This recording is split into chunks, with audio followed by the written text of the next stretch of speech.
Hi, this is Keith Davidson at Albertson & Davidson. In this video, I want to talk to you about how to successfully navigate either a probate administration or a trust administration. And for our purposes, they're pretty much one and the same.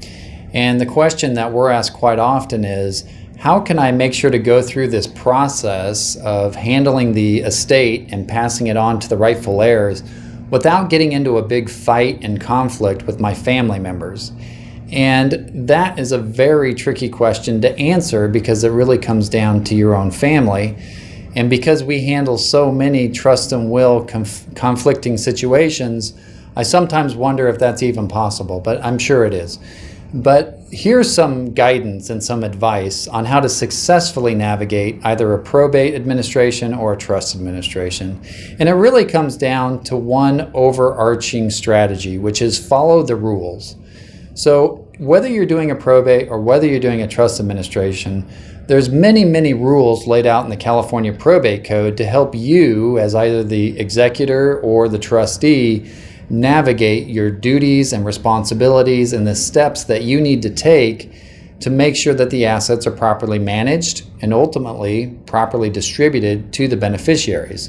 So following those rules are important because it's going to protect you as the executor or trustee from a later lawsuit by the beneficiaries.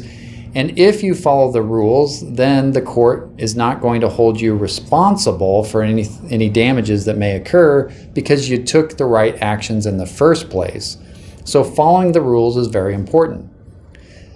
The next big idea that you need to follow is communication. The more you can communicate with your beneficiaries, the better.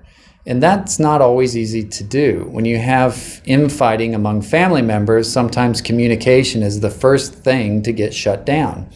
And that's fine, but as an executor or trustee, you still have a duty to communicate, which means even if you're not able to talk to these people on the phone or in person, at a minimum, you should be mailing or emailing information out, sending out as much information as you possibly can. Here's the bank statements. Here's the financial statements. Here's a plan on how we're going to sell real property. And just let everybody know that this is the action you're going to take. Because the more information you provide, the less that the beneficiaries can argue down the road that, well, you didn't tell us what was going on, and therefore we're going to sue you. Trustees and executors have a duty to provide information, so provide it. And the more information you provide, the better. The other action you can take is something under the California Probate Code called a Notice of Proposed Action. And this is where you can actually notify the beneficiaries ahead of time about the action you intend to take, such as sale of a real property. You can tell them, this is what I'm going to sell, this is going to be the list price, this is how much I hope to get for the property. And once you send that notice, if the beneficiaries don't object, they can't later sue you when you take that action.